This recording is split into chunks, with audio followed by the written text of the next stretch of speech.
cas. Mais voilà, on va ouvrir ensemble la bonne parole du Seigneur. Alléluia. C'est le pain du ciel, ça nourrit notre cœur, ça fortifie nos âmes. Et on s'attend vraiment à ce que le Seigneur aussi agisse, à ce que le Seigneur parle au travers de sa parole. Et vous savez, moi, je me considère vraiment comme un tout petit prédicateur, un bien faible prédicateur, mais je m'appuie vraiment sur la parole de Dieu qui est vivante et suffisante pour nos âmes. Et c'est elle qui va nous nourrir, qui va nous soutenir et qui va nous éclairer. Alors, on va lire donc quelques passages. D'abord, quelques versets à la fin du livre de la Genèse, chapitre 50, à partir du verset 24. Genèse 50, verset 24.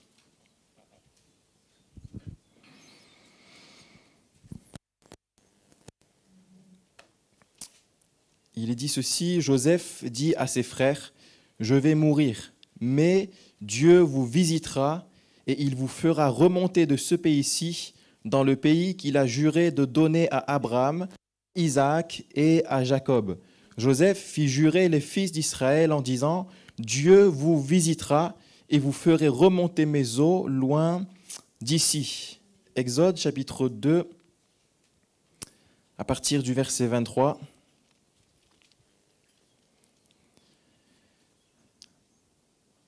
Donc à ce moment-là, les enfants d'Israël sont dans l'esclavage en Égypte et il est dit ceci, « Longtemps après, le roi d'Égypte mourut et les enfants d'Israël gémissaient encore sous la servitude et poussaient des cris. Ces cris que leur arrachait la servitude montèrent jusqu'à Dieu. Dieu entendit leurs gémissements et se souvint de son alliance avec Abraham, Isaac et Jacob. Dieu regarda les enfants d'Israël et il en eut compassion. » Chapitre 3, verset 1er. Moïse faisait paître le troupeau de Jéthro, son beau-père, prêtre de Madian, et il mena le troupeau derrière le désert, et il vint à la montagne de Dieu à Horeb. L'ange de l'Éternel lui apparut dans une flamme de feu au milieu d'un buisson. Moïse regarda, et voici le buisson était tout en feu, et le buisson ne se consumait point. Moïse dit, « Je veux me détourner pour voir quelle est cette grande vision, et pourquoi le buisson ne se consume point. » L'Éternel vit qu'il se détournait pour voir, et Dieu l'appela du milieu du buisson et dit, « Moïse, Moïse » et il répondit, « Me voici. » Dieu dit, « N'approche pas d'ici, ôte tes souliers de tes pieds, car le lieu sur lequel tu te tiens est une terre sainte. » Et il ajouta, « Je suis le Dieu de ton père, le Dieu d'Abraham, le Dieu d'Isaac et le Dieu de Jacob. » Moïse se cacha le visage, car il craignait de regarder Dieu. L'Éternel dit, « J'ai vu la souffrance de mon peuple qui est en Égypte. Et j'ai entendu les cris que lui font pousser ses oppresseurs, car je connais ses douleurs.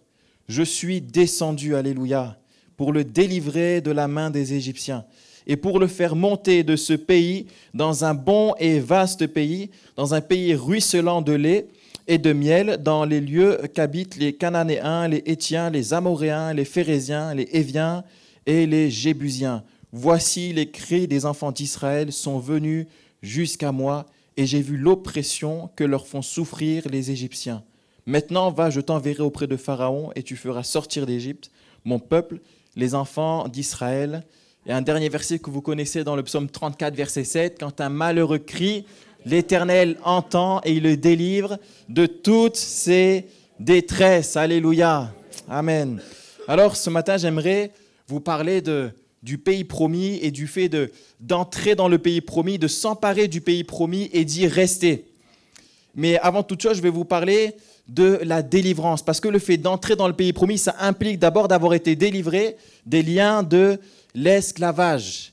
Et on va voir ensemble deux choses au travers de ces différents points, c'est que la délivrance, c'est vraiment Dieu qui fait. Tout dépend de Dieu. La seule chose qu'on a à faire, c'est de laisser le Seigneur faire, mais quand on a besoin de délivrance, de pardon, de rachat, c'est le Seigneur qui fait tout. Mais une fois qu'on a vécu ces choses-là, qu'on a donné notre cœur au Seigneur, qu'on a été délivré, là, le Seigneur va nous demander certaines choses. Il va nous demander de marcher avec lui, de combattre pour lui, avec lui. Et bien sûr, il y a toujours la part de Dieu, la grâce de Dieu, mais Dieu nous demande une certaine implication aussi. Mais pour le moment, on va parler donc de la délivrance. On l'a lu ensemble, donc les enfants d'Israël étaient donc esclaves en Égypte, et la Bible nous dit qu'ils étaient sous une dure servitude. C'était donc très très compliqué pour eux. Ils étaient là dans de grandes souffrances. Le pharaon, les Égyptiens leur imposaient toutes sortes de tâches et des tâches qui n'étaient pas des tâches du quotidien. C'était vraiment de très très lourdes tâches. C'était vraiment un esclavage pur et dur. Et on peut s'imaginer que forcément des cris là sont montés de leur cœur, sont sortis de leur bouche à cause de la souffrance qu'ils étaient en train de vivre en Égypte. L'esclavage, la souffrance physique, la souffrance morale, cette souffrance-là de l'esclavage faisait qu'ils étaient donc dans de grandes souffrances. Et ces grandes souffrances les amenaient à crier et à pousser des cris. La Bible nous dit, et ce terme est fort, ces cris que leur arrachait la servitude. Ils souffraient tellement qu'ils ne pouvaient plus se contenir. Ils souffraient tellement physiquement, ils souffraient tellement moralement que les cris là, qui étaient en eux ne pouvaient pas être contenus, mais ça sortait de leur cœur, ça sortait de leur bouche. Ils criaient de souffrance et ils criaient de douleur. Et ils étaient donc aussi sans espoir. Et peut-être c'est la situation de quelqu'un ce matin, peut-être tu vis des souffrances et tu vis des problèmes, des épreuves qui ne sont pas de l'ordre de l'ordinaire, mais des choses qui sont vraiment très très compliquées. Et ces épreuves-là qui sont là, elles t'alourdissent, elles te chargent, elles te surchargent. Et peut-être dans ton cri, il y a comme un cri, dans ton cœur, il y a comme un cri de souffrance, un cri de douleur, et tu es dans le désespoir. Et on s'aperçoit donc que les enfants d'Israël étaient dans la servitude, et la Bible nous dit donc qu'ils ont crié. Et la Bible dit aussi que Dieu a entendu leurs cris. Mais j'attire votre attention sur une chose qui m'a interpellé ces derniers jours, c'est qu'il nous est dit que les enfants d'Israël ont simplement crié. Il n'est pas dit qu'ils ont crié à Dieu. La Bible dit que Dieu a entendu leurs cris, mais il n'est pas dit qu'ils ont crié à Dieu. Leur cri, c'était simplement l'expression de leur souffrance et de leur douleur. Peut-être qu'ils étaient tellement dans la souffrance, tellement dans l'épreuve qu'ils n'avaient même pas la force de crier à Dieu. La seule force qu'ils avaient, c'était de crier, d'exprimer leur souffrance et leur désespoir. Et ce verset que je vous ai cité, il est dit « Quand un malheureux crie, l'Éternel entend ». Là encore, la Bible ne dit pas « Quand un malheureux crie à Dieu ». Alors bien sûr, je ne dis pas qu'il ne faut pas crier à Dieu. Bien sûr, il faut s'approcher du Seigneur, il faut crier à Dieu.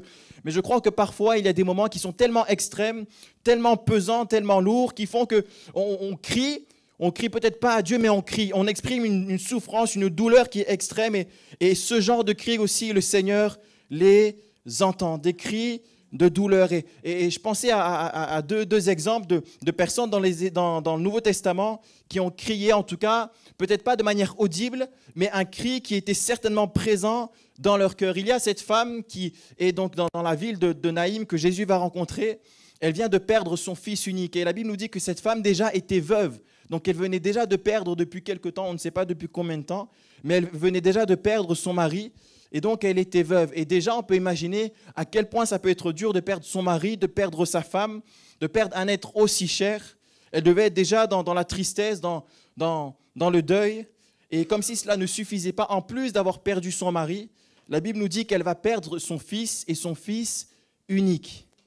Son fils unique. Et la Bible nous dit quelque chose de merveilleux, c'est que le Seigneur va la voir, il va être ému de compassion pour elle. Il va s'approcher. Donc, et il va toucher le cercueil et son fils va ressusciter. C'est extraordinaire. Alors, la Bible ne dit pas que cette femme a crié, mais on peut très facilement imaginer la douleur et le cri qu'il devait y avoir dans son cœur. Et le Seigneur ne regardait pas simplement aux apparences, mais il voyait dans son cœur. Il voyait la souffrance qu'il y avait dans sa vie. Et le Seigneur, donc, étant ému de compassion, plein de bonté, il est venu et il s'est approché du cercueil de son fils. Il a touché le cercueil de son fils et son fils a ressuscité, alléluia. Et on peut aussi facilement imaginer la joie de cette mère d'avoir retrouvé son fils, son unique, alléluia. Et je pense aussi à cet autre homme, ce boiteux qui était devant le temple, et c'est Pierre et Jean qui vont à leur rencontre, et la seule chose que cet homme demande, c'est de l'argent. Il vient chaque jour devant le temple pour faire l'aumône, pour demander un peu d'argent, et il est dit donc qu'il s'attendait à recevoir de Pierre et de Jean quelque chose. Il s'attendait à recevoir de l'argent, quelque chose de purement humain. Mais il ne s'attendait pas à ce que Dieu allait faire dans sa vie. Et alors qu'il est là, qu'il demande l'aumône, Pierre et Jean arrivent. Il leur dit, nous n'avons ni or ni argent, mais ce que j'ai, je te le donne au nom de Jésus. Lève-toi et marche. Alléluia.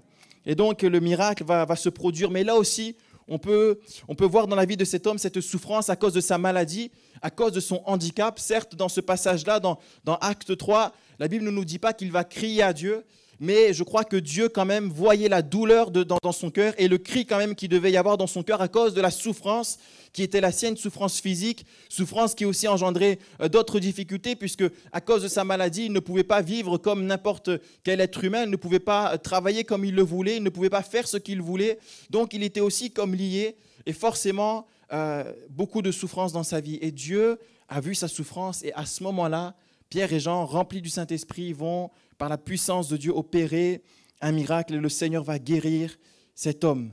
Alors peut-être tu es dans ce cas-là, tu vis de grandes souffrances, de grandes épreuves et il y a dans ton cœur simplement un cri. Peut-être tu n'as même pas la force de prier, tu n'as peut-être même pas la force d'en parler, mais j'aimerais te dire que si c'est le cas, ce matin, le Seigneur a vu ta douleur, il a entendu ton cri.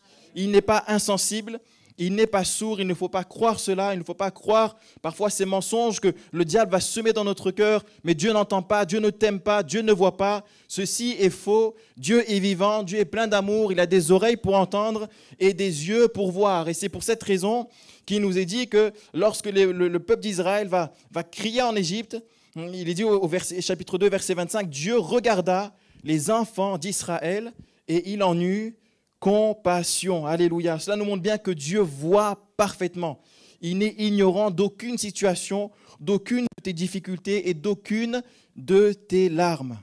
Et non seulement il regarde les enfants d'Israël, mais il en a compassion. De la même manière que Jésus a regardé cette femme qui avait perdu son fils, son mari, Jésus en a eu compassion. Dieu a eu compassion de son peuple en Israël. Et c'est pour ça que Dieu va dire à Moïse, j'ai vu la souffrance de mon peuple qui est en Égypte, j'ai entendu les cris. Et verset 8, je suis descendu pour le délivrer. Et on le sait, la Bible nous dit que Dieu a délivré son peuple à main forte et à bras étendus. Et par toutes sortes de miracles, par toutes sortes de prodiges, le Seigneur va délivrer son peuple et il va contraindre le Pharaon à laisser le peuple d'Israël partir. Et de cette manière, on voit Dieu qui est comme descendu, Dieu qui a agi puissamment, Dieu qui par sa main a délivré, a fait tomber les chaînes de l'esclavage, a fait tomber les chaînes là, de la souffrance. Et le peuple d'Israël a pu partir libre parce que Dieu avait vu, parce que Dieu avait entendu leur souffrance, leurs cris, et Dieu est descendu. Et j'aimerais vous dire qu'il y a besoin de l'intervention de Dieu dans nos vies. Et peut-être ce matin, tu as besoin de l'intervention du Seigneur. Et seul le Seigneur est capable de répondre à tes problèmes, de donner une solution à tes problèmes et de te délivrer de tes liens. Et ce qu'il y a de merveilleux, autant Dieu est descendu pour délivrer son peuple d'Israël, mais j'aimerais vous rappeler une vérité qui est encore plus glorieuse que celle-ci, c'est que Dieu lui-même est descendu dans la personne de Jésus-Christ. La Bible nous dit que Dieu était en Christ, réconciliant le monde avec lui-même. Paul va dire à Timothée, Dieu a été manifesté en chair. Ça veut dire que Dieu a pris une forme humaine, il a pris un corps d'homme, il est venu sur cette terre, il a prêché la bonne nouvelle en la personne de son Fils Jésus-Christ, il a prêché la vérité, il a révélé aux êtres humains l'amour parfait de Dieu, la puissance inégalable de Dieu, il a manifesté ces choses, il a prêché ces choses et ensuite il a fini sa vie sur la croix. Il est mort à la croix. En mourant à la croix, il a porté tes péchés, il a porté mes péchés, il a porté tes souffrances, il a porté tes maladies et il a terrassé chacune de ces choses. Il en a été réellement victorieux. Et j'aimerais te rappeler que c'est à la croix que tu pourras trouver le secours dont tu as besoin. C'est à la croix que tu vas pouvoir être délivré de tes liens. C'est à la croix que tu vas pouvoir être délivré de tes souffrances. Et te dire que si tu cries peut-être dans ton cœur à cause de tous ces problèmes, de toutes ces souffrances, j'aimerais te dire que le Seigneur est celui qui peut te comprendre parfaitement. Puisque Jésus, avant de mourir, c'est l'évangile de Matthieu, chapitre 27, verset 50, qui nous relate ceci. Avant de mourir, la Bible nous dit que Jésus poussa de nouveau un grand cri. Et il va rendre l'esprit, il va mourir. Donc Jésus a poussé de nouveau un grand cri. Et ces cris que Jésus pousse sur la croix, c'est l'expression de cette douleur physique atroce, extrême, puisqu'on venait non seulement de le fouetter, de le châtier, de mettre une couronne d'épines, mais on venait de clouer ses membres sur la croix. Quelle souffrance cela peut être, on ne peut pas le comprendre, on ne peut pas l'imaginer, si ce n'est ceux qui ont pu le vivre à cette époque-là. Et Jésus va pousser un grand cri, un cri de souffrance physique, un cri de souffrance extrême. Mais je crois que c'est aussi un cri qui manifeste le fait que Jésus a été pour un temps, à ce moment-là, pour un temps séparé du Père, séparé de la glorieuse présence de Dieu, parce que la Bible nous dit qu'à ce moment-là, Jésus a été fait péché pour nous, afin que nous devenions justice de Dieu. Donc pour notre salut, Jésus est mort. Pour que nous soyons justes, pour que nous soyons saints, Jésus est devenu péché. Jésus a porté nos péchés. Mais Jésus est mort. Et la bonne nouvelle, c'est que 3 jours après, Christ est ressuscité. Et c'est pour cela qu'aujourd'hui, tu peux avoir la victoire dans tes difficultés. C'est pour cela qu'aujourd'hui, tu peux être plus que vainqueur par celui qui t'a aimé, le Seigneur Jésus lui-même, le Sauveur du monde, le Sauveur de nos âmes. Jésus est capable de te donner la victoire. Alors oui, Dieu donc est descendu en la personne de Jésus. Et j'aimerais dire que tout cela, en fait, était prévu depuis bien longtemps. Le fait que Dieu est descendu déjà pour délivrer son peuple d'Israël en Égypte, puisqu'on l'a lu avant de mourir, Joseph va dire à ses frères, Dieu vous visitera et vous fera monter dans le pays promis, pour résumer. Mais il a dit, Dieu vous visitera. Et à ce moment-là, Joseph a parlé d'une manière prophétique. C'était vraiment une parole de Dieu pour l'avenir. Et il parlait de ce moment où le peuple d'Israël allait être dans l'esclavage. Et voilà qu'à un moment donné, l'esclavage allait finir, l'esclavage allait être terminé. Dieu allait mettre un terme en les visitant, en les sauvant, en les délivrant, pour les faire sortir d'Égypte et les amener dans le pays promis. Donc cela, la délivrance était prévu, c'était vraiment là dans le plan de Dieu. Et de la même manière, la venue de Jésus sur terre, c'était quelque chose qui était prévu. C'est pas quelque chose qui a été fait comme ça, de manière hasardeuse, ou un jour Dieu s'est levé, il s'est dit bon ben aujourd'hui je vais descendre sur la terre. Non, c'était quelque chose qui était prévu dès le moment où l'homme a péché, où l'homme a chuté. Dieu a dit voilà, de cette descendance là, il va y avoir la victoire. C'est de la descendance, de la postérité de la femme là que va naître un sauveur et qui va terrasser le diable et l'ennemi de nos âmes. Dieu l'avait annoncé, Dieu l'avait prévu, et c'était quelque chose donc qui était vraiment dans le plan de Dieu. Et c'est quelque chose, je pense, qui est vraiment rassurant, encourageant de savoir que dans l'épreuve, Dieu a prévu un moyen aussi d'en sortir. Alléluia. D'une manière ou d'une autre, Dieu a prévu le moyen d'en sortir. Alors peut-être que ça ne va pas être comme on l'a imaginé, de la manière dont on l'a imaginé, au moment où on l'a imaginé. Certains peut-être souffrent à cause de la maladie, et peut-être, voilà, pour certains, Dieu va les guérir de leur maladie de manière miraculeuse, ils vont être délivrés de leur maladie, mais certains vont peut-être mourir dans leur maladie. Et on pourrait se dire, mais quoi, Dieu est injuste? Ils n'ont pas été délivrés de leurs souffrances, de leurs difficultés? J'aimerais dire que Dieu est fidèle. Et si peut-être certains vont mourir dans leur maladie, ils vont mourir dans leur maladie, certes, mais ils vont mourir avec le Seigneur. Et dans le ciel, dans la gloire de Dieu, il n'a ni maladie, ni souffrance, ni pleurs, ni chagrin. Il y a la gloire éternelle, la joie de Dieu pour toujours, une joie parfaite. Et c'est pour cela que je tiens à dire que d'une manière ou d'une autre, tu seras délivré. Le Seigneur a prévu un moment où les souffrances et toute souffrance auront un terme et auront une fin. Alléluia. Alors oui, Dieu vous visitera. Alléluia. Et d'ailleurs, c'est une parole qui a été dite quand Jésus a ressuscité le fils de cette femme. Donc les gens vont dire, donc au verset 16, on trouve ça dans Luc 7, verset 16, il est dit « Tous furent saisis de crainte et ils glorifiaient Dieu disant « Un grand prophète apparu parmi nous et Dieu a visité son peuple. » Et je crois vraiment que c'est ce que le Seigneur veut faire. Le Seigneur veut visiter son peuple parce qu'il sait combien son peuple peut parfois souffrir. Son peuple a tellement besoin d'être encouragé, d'être relevé. Et si c'est ta situation, si c'est ton cas, j'aimerais te dire, prends courage, parce que je crois que Dieu veut te visiter.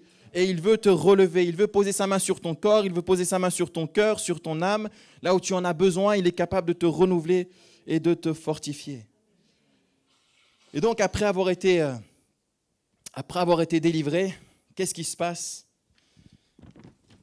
Les enfants d'Israël donc ont connu la délivrance et ils ont donc été en marche vers le pays promis et Dieu les a appelés à s'emparer donc du pays promis.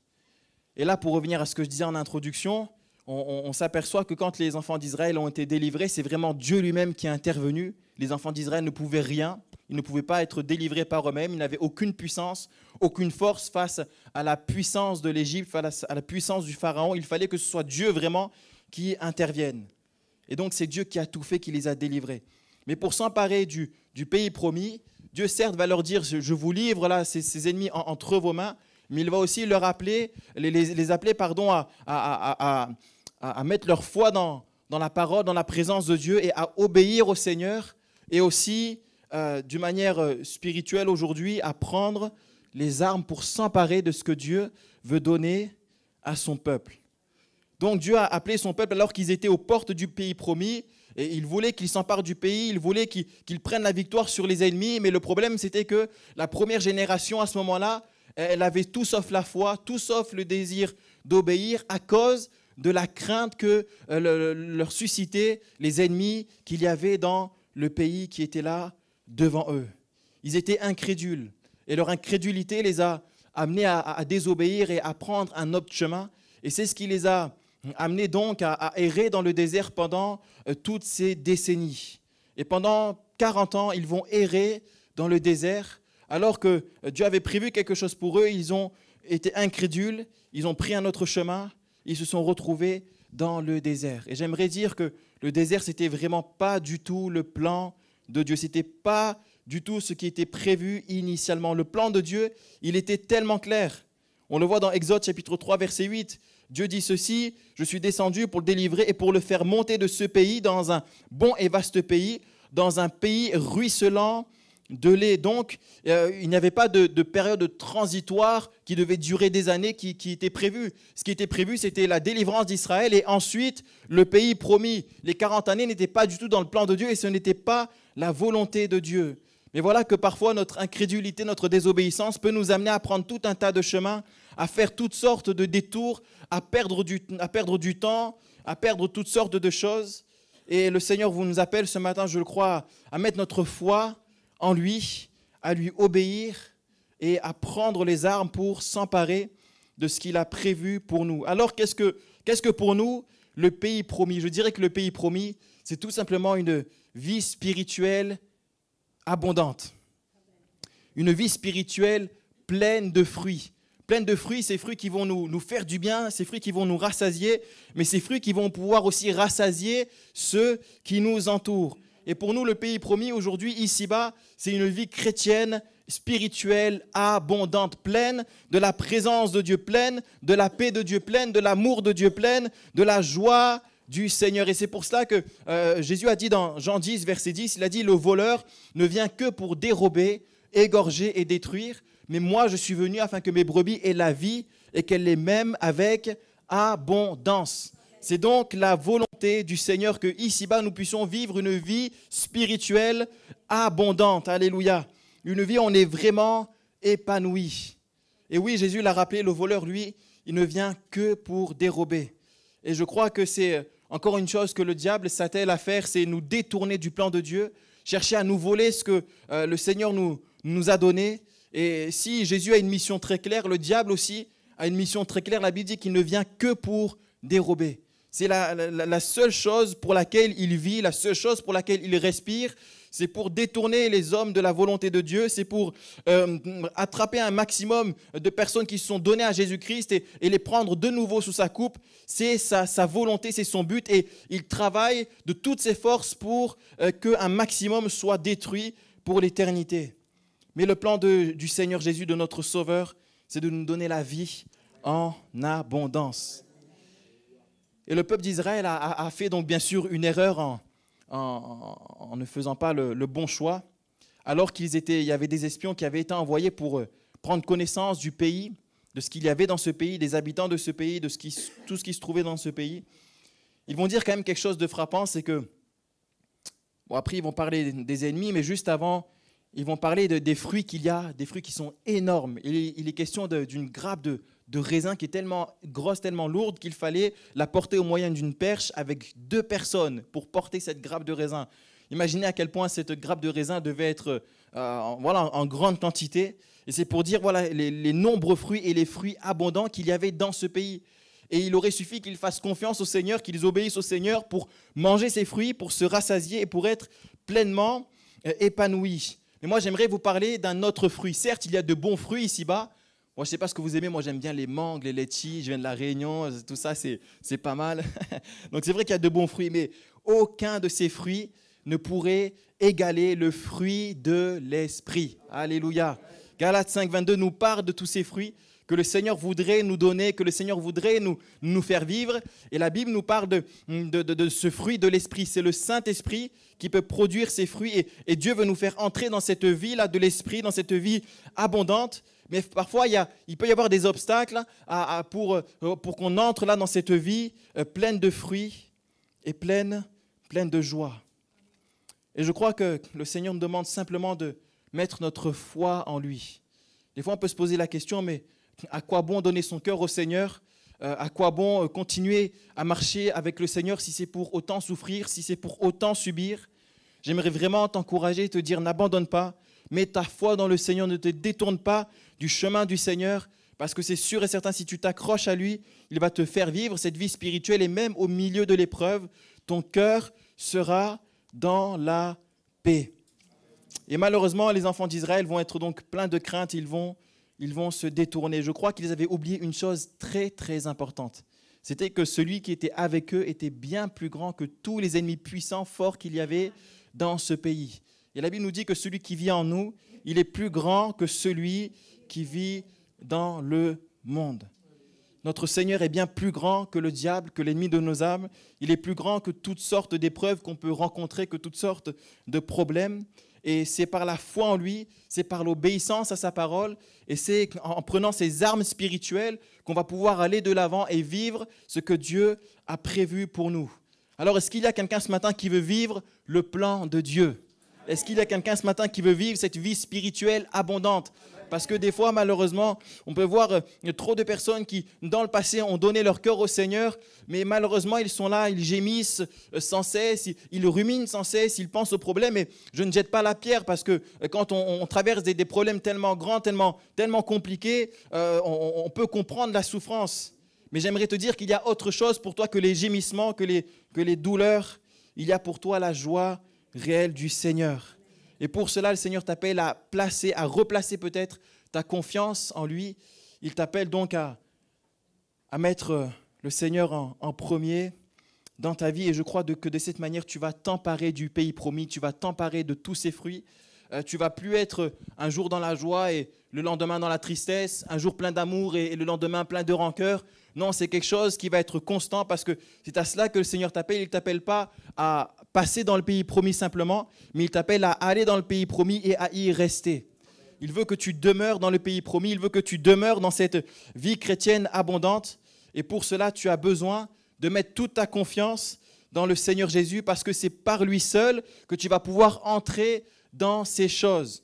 Et bien sûr, toute grâce vient du Seigneur.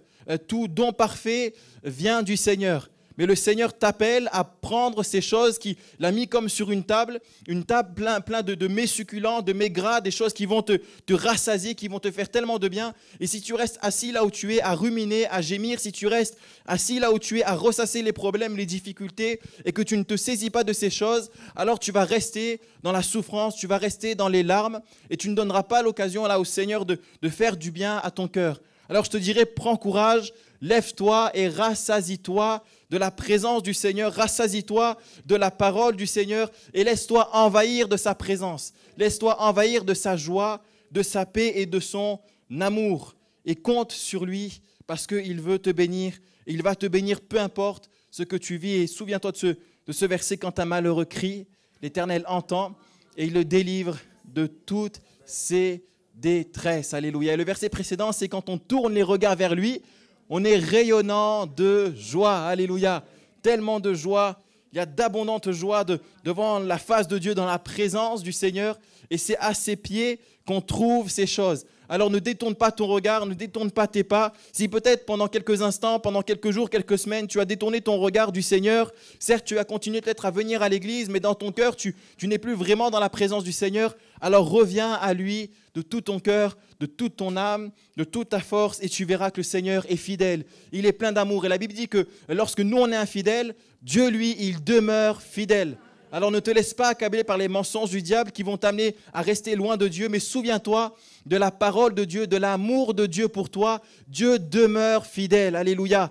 alors viens au Seigneur, reviens à lui, abandonne ta vie entre ses mains, demande-lui pardon s'il faut lui demander pardon, parce que c'est vrai que parfois il faut remettre certaines choses en règle, confesser ses péchés au Seigneur, mais n'attends pas, réconcilie-toi avec ton Dieu, avec le Seigneur Jésus qui est capable ensuite de te relever et de te sauver. On peut avoir ensemble un temps dans la prière, on peut courber nos têtes.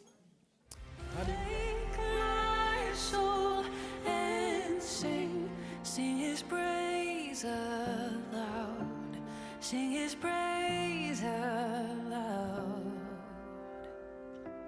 Oh, oh.